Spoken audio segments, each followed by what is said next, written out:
All right, today we're going to talk about exponential growth and decay.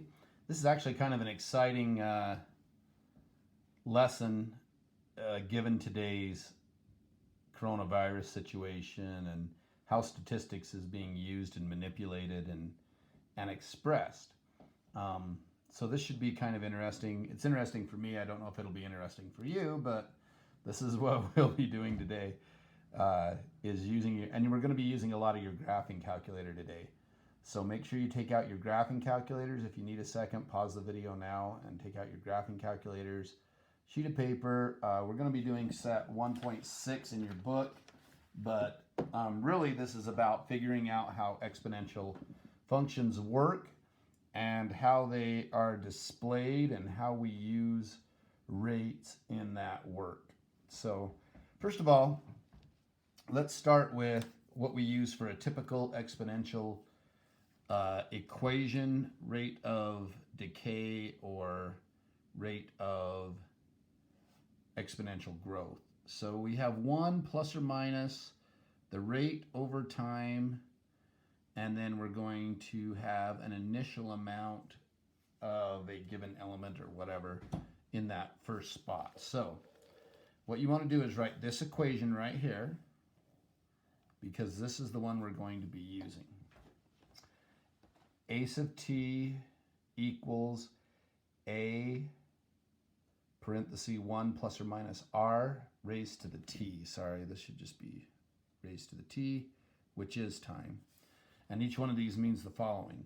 A sub t is the total or final amount, okay, the final amount or the total amount that you get at the end. And then little a is the initial amount.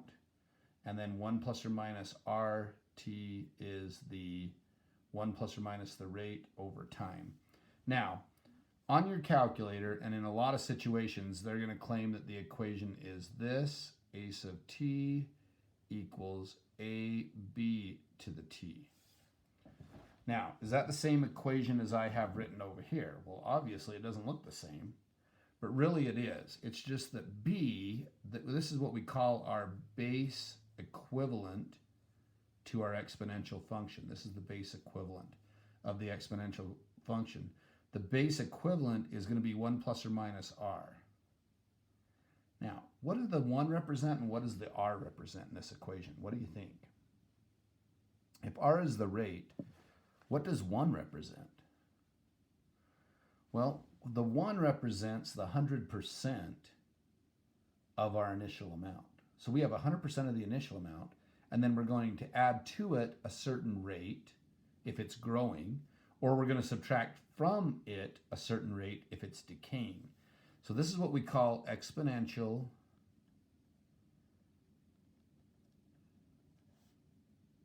growth or decay. And this is used a lot in science, especially forensic science, where they try and figure out how long has the body been dead, with temperature of the body, if it's within a few hours in like a murder situation, or if it's a situation where they find a body out in the desert, they'll use what's called carbon dating using carbon-14, which is how the carbon in the body decays, and especially in bones. So you may say, well, how in the heck could they know that some guy was dead, died 25 years ago or whatever, that was found, up in the mountains or something, that this guy died 25 years ago and he was buried out in the mountains? How do they know it was 25 years ago? Well, they do it through looking at the femur bone usually, because that's what is the easiest and most accurate. And they'll look at a femur bone and how much carbon should be there and how much carbon there is, and then that determines how long ago he died. And we'll talk about using that. We'll use temperature, but we'll talk about doing that and using that. Now, as part of this then, to use this equation and then to show how it's used, we're going to use our calculators, and we're going to use some actual data that I looked up today while I'm home on coronavirus jail. So looking at the statistics, some of you may have heard, the governor has said, hey, we need to have a lockdown. Hey, we got to start really being careful. Well, why is that? Because is it the case rates that we're worried about? Is it number of cases in Utah? I don't know how many cases there are in Utah. It's a lot. But do we care about how many? Oh, there's 179,420 cases in Utah. So there's a lot of cases. Of course, there's 3 million people in Utah, but nonetheless, there's a lot of cases of coronavirus. Is that what the governor is worried about? No, that's not what he's worried about. He's worried about hospitalizations. What happens is we only have a certain number of emergency room personnel that work. They're taxed very heavily right now. It's very tough for them. And then you have a lot of, you only have so many ventilators and so many ICU units that can be used for people who are really sick and have to be hospitalized because of COVID.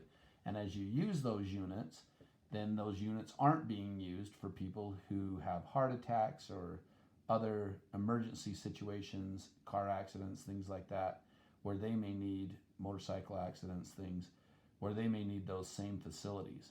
So it's our facilities that are being taxed. Now, how did the governor make this determination that we are now exponentially growing our hospitalizations because of COVID? Well, he just looked at the data, and this is where people make a ton of money becoming an actuary or a virologist is what they're calling them now, that these people who are doing viral, determining how the virus is spreading and when's it going to spread. And they're all based on models, based upon actual statistics, and then we just model it out. And I'm going to show you how to do that on your calculator and how to do that in a very simple way. And this is a lot more simplistic because you've actually got to take in a lot more variables if you're doing this for a living, but we're going to make it pretty easy and just to show a little model here. So here's the information I got off of the Utah State Health Department website.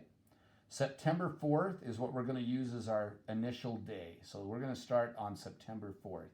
It was fairly flat. We were averaging about 18.6 hospitalizations being attributed to COVID on that day. And prior to that, it was about 18.6 every day. So we were kind of what we'd call flatline. So the line kind of looked like this, right? We were heading at about 18.6 every day. There was about that many hospitalizations due to COVID. As one would leave, another one would show up, and it was about 18.6 all the time.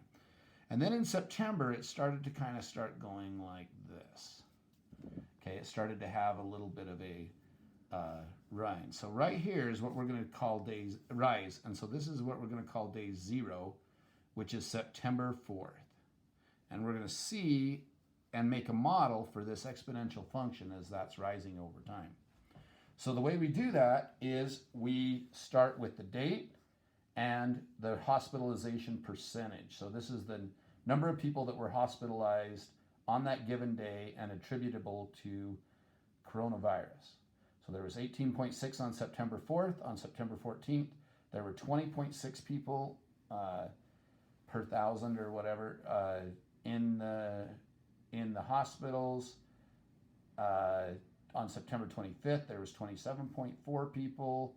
October 4th, there was 31.4 people in the hospitals, so forth, so on.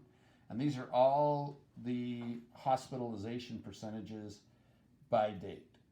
So let's put those into our calculator based upon the date and see if it creates an exponential curve and what that exponential value is. So the way I'm going to do this is I'm going to hit the following. So I've got my calculator here, and I'm going to show you what to punch in for this. So I'm going to clear everything out, sorry. And here's what's going to happen on your calculator. So to do this, we're going to hit the Stat button, okay? And we're going to hit the Edit button. All right, you're going to hit Stat and Edit. Now, if you have stuff in this L1, L2, L3, you can go out. I'm hitting my right cursor if you haven't noticed, this one. If I hit this, I can go out and check all my lists.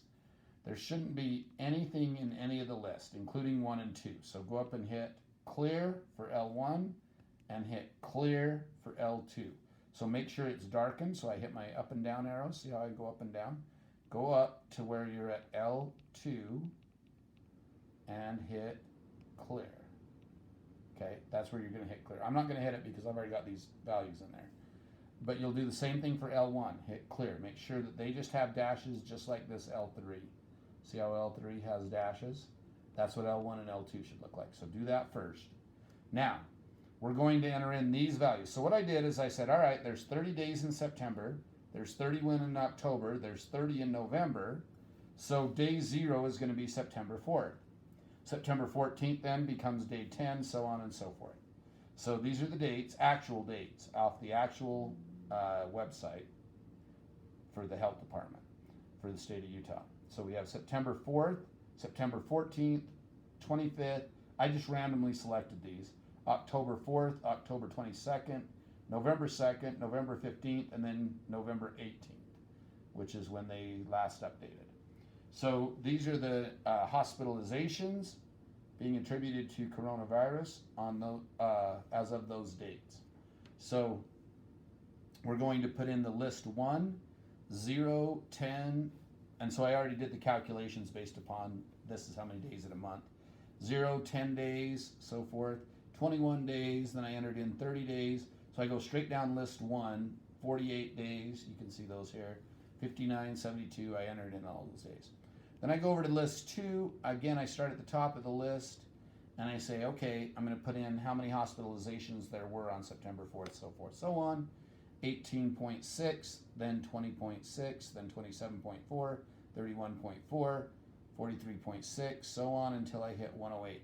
Now, whenever you put in these two type of lists, you better have dashes straight across from each other at the end. Make sure that the number of entries in the left matches the number of entries in the right. If you skipped one or missed one, that's going to be an issue. So enter in all those into your calculator. Make sure that your lists match. List 1 matches list 2. And then I'm going to hit second quit once I'm there, okay? Which is right here on mode, second quit, okay? And that way I'm back to my normal cursor. I'm then going to go into my graph, okay? I want to go up to plots, okay? Plot 1, plot 2. I want to plot these points that I just entered into my stat list. So I'm going to enter in plot 1. I'm going to make sure that's darkened at the top. Not plot 2 or plot 3, but just plot 1. All you got to do is make sure that's darkened. Now I'm going to clear out my equation, and I'm going to put in a new equation in a minute. But for now, I just want to plot those points on my graph. Now notice the values of these. We're going from 0 to 75, and we're going to want to make predictions. So we're going to go out to December 4th and make a prediction. So in general, we want to say, okay, we're going to go up from 0 and probably up to about, let's say, 150 days out or something. So we're going to do that.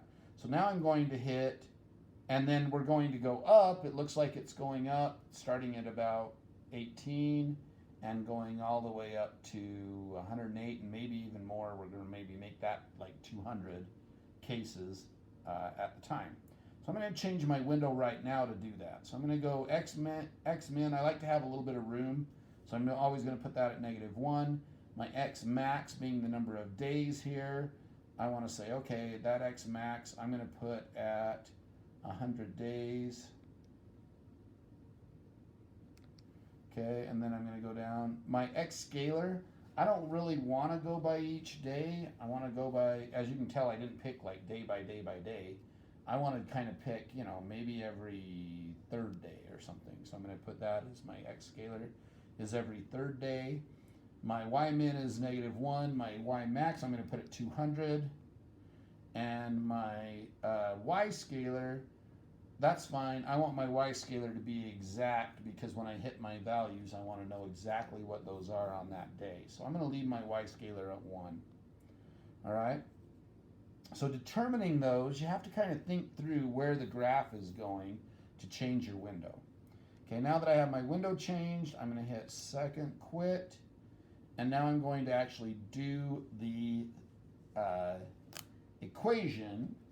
I'm going to have my calculator do the equation for this. So I'm going to hit stat. Now I'm going to go over to calculate, okay, because I've got the list already in. So I'm going to go over to calculate, and this is what we call an exponential regression. So I'm going to go to exponential regression, which is 1. I'm going to hit enter, and it should give me the exponential regression. So it's going to give you the equation written, and like I mentioned, It's going to be written like AB to the T. So what is the A value? The A value is the initial amount of hospitalizations. Remember, we actually know the initial amount of hospitalizations was 18.6. But for our model, we're going to say, all right, initially it was around 16.9 because that models all this information the best. So we're going to say there was 16.9 initial. That's the starting amount of hospitalizations. Then it gives us this B value. Okay? The B value is the critical important value. This is 1.0225. 1.0225. Usually go out about 4 decimal places. Okay, that's going to be the best estimate. And I'll show you why. Because as a percentage, if you think about this being a percentage, that's 2.25% or 2.25%. So if you'll go out 4 decimal places, that's going to give you your percent. Now it's really easy when it's growth to understand what's going on here because B equals 1 plus R. In other words, 1 plus R equals 1.0225. And all I got to do is subtract 1 from each side, and the rate then is 0.0225, which as a percentage would be, moving that 2 decimal places, 2.25%. In other words, hospitalizations are going up by about 2.25% per day based upon the statistics we're seeing. They're going up about 2.25% per day, okay, with some variance, obviously. Now, what we're going to do is we're going to graph this on our graphing calculator. So I'm going to hit y equals, which is your top left there, and then I'm going to enter in that equation. So the equation I'm entering in is this right here, this 16.9, and I'm going to start a parenthesis. So I'm hitting this parenthesis key, and then I'm going to punch in my rate, or my base rate, which is 1.0225. I'm going to close that parenthesis, and then I'm going to raise it. So I'm going to hit the raise to the power key, the upside down V or the caret key, and then I'm going to raise it to the x power. That's the xt theta key because it's an exponential growth. Okay, so that represents, that x actually is representing time, obviously, because it's 2.25% per day. So the time is being measured in days. Now this is ready to go. So I'm going to graph this. I'm just going to hit enter, and then I'm going to hit graph, and it'll graph both the equation that I punched in and my data points. Because I've already changed the window, it shows how that goes. Now notice, are all your data points going to be on the graph? No. But it should kind of follow the curvature of the graph, okay, which it does. Now, I'm going to hit trace, and I can make all kinds of predictions. Now notice when you first hit trace, it's actually on the actual data points. So remember we were at 0.18.6. Notice I am at 0.18.6. If I move my cursor over, notice up here at the top, it tells me that I'm on the points. I'm on the plotted points. So now I'm at 20.6 after 10 days. See, I'm actually on those points. So these little boxes on your calculator are the actual points. What I want to hit is I want to go down. I want to hit my down arrow, which I hit right there. And that puts me on my equation. And you'll notice the equation will be shown at the top of your page there. And that's the equation that I'm using, saying that it's growing by 2.25%. So now that I have that in there, let's make a prediction for December 4th. Well, December 4th is how many days from September 4th? October, November, right? So it's going to be, and then we're going to go into December. So we did September, there was 26 days plus the 4 in December, so that's 30, plus the 31, plus the 30. So that's 91 days. So December 4th is the 91st day. How many hospitalizations do we expect on December 4th? Well, all I've got to do is use my calculator now and go out 91 days from September 4th to December So I'm going to hit 91. And it tells me there should be about how many hospitalizations at that point? 128 hospitalizations due to COVID. Okay. Now, what you're making, as if you were governor, you'd be saying, well, heck, I don't want there to be more than 150 hospitalizations due to COVID. Once we hit that point, if there's 150 hospitalizations due to COVID in a given day, we won't have enough room in our hospitals. So I don't want there to be 150 hospitalizations. So this is why we want to start putting the brakes on now. We want to limit our contacts and all that stuff. That's why he's so worried, is because of the hospitalizations. He's not really worried because of the number of cases, but this is the hospitalization. Of course, the more cases there are, the more probability there is of hospitalizations because of those cases, depending on how they are. So in Utah, for example, you can also do death rates this way. So in Utah right now, there's this many cases of coronavirus, 179,420 cases. There are 778 deaths attributed to COVID as of now. Well, all you got to do is divide those, take 798 divided by that, and that tells you the death rate in the state of Utah, about 0.44%. Now think about that. That means of the number of people who actually contract the virus, about 0.5% of them are going to die because of the virus. So 99.5% of the people are going to be fine who get the virus. Well, not fine, but they won't die from the virus. 99.5% of people. Only 0.5% of people are going to die because of the virus. Now, take that into perspective. If you get cancer, what's your likelihood of dying? Well, everybody's like, oh, well, who knows? Well, according to the health department, 121 deaths per 100,000 cases. Now, this is all types of cancer. So whether it's prostate cancer or breast cancer or pancreatic cancer, which is the worst, by the way, melanoma, which is cancer outside on your skin cancer, all different types of cancers. So any type of cancer you get, only 121 out of every 100,000 people who are diagnosed with any type of cancer die.